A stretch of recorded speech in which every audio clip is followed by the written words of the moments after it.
few minutes with the people of the United States about banking, to talk with the comparatively few who understand the mechanics of banking, but more particularly with the overwhelming majority of you who use banks for the making of deposits and the drawing of checks.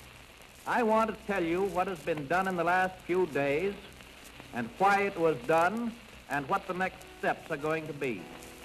I recognize that the many proclamations from state capitals and from Washington, the legislation, the Treasury regulations and so forth, couched for the most part in banking and legal terms, ought to be explained for the benefit of the average citizen.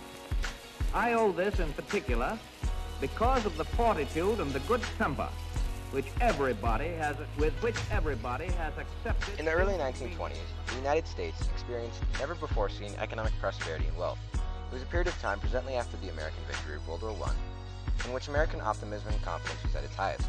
This was a time that was better known as the New Era.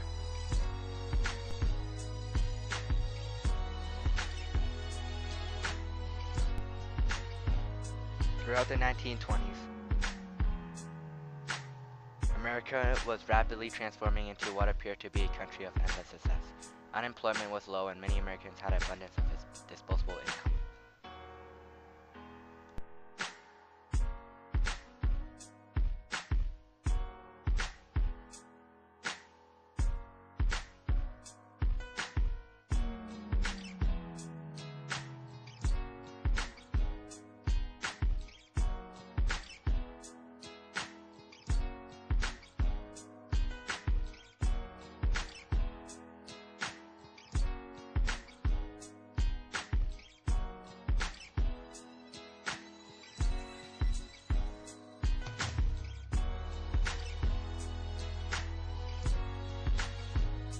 However, the innovation of credit and the idea of buy now and pay later for the purchases of many things, such as homes, cars, furniture, and household appliances, resulted in the many foreclosures and repossessions that would soon affect millions of Americans almost a decade later.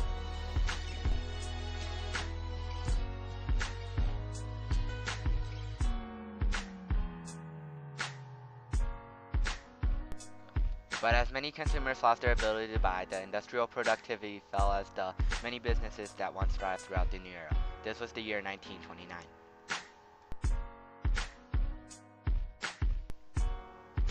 In 1929, the years of economic wealth and prosperity ended in this cataclysmic catastrophe. The end of the new era began with the biggest stock market crash ever recorded in the history of the stock market.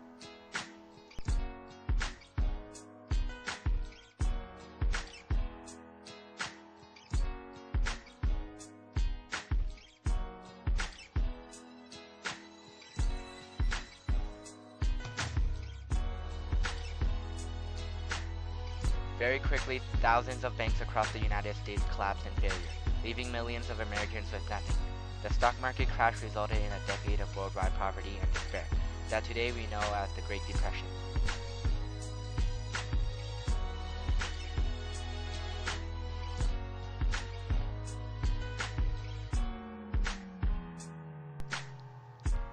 As the stock market continued to decline, unemployment rose and wages fell for the few who continued to work.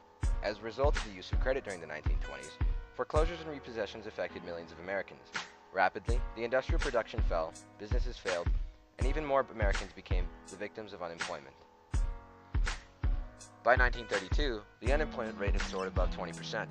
Millions of Americans were left homeless, and many lived in the outskirts of cities in makeshift shanty towns known as Hoovervilles.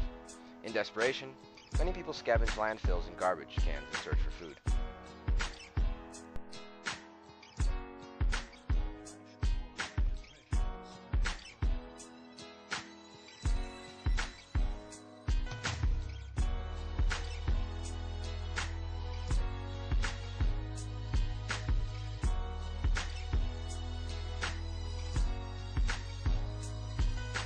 Throughout the 1930s, thousands of schools had reduced school hours or shut down entirely. In all, about 3 million children had left school. Many farmers had lost their land and equipment to foreclosure, and a massive drought that swept through the Great Plains killed any crops of farmers who still remained.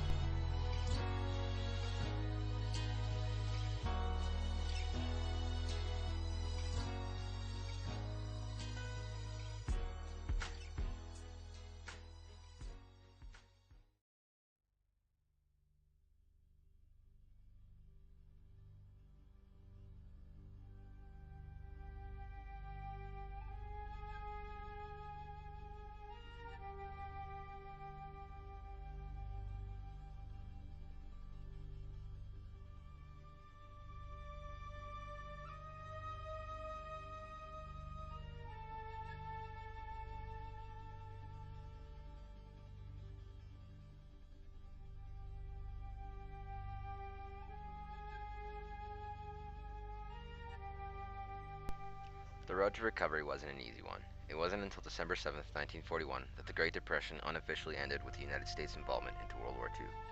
Factories that once made consumer goods transitioned into war production. Many Americans joined the armed forces, and many new opportunities in the war economy made unemployment almost non-existent.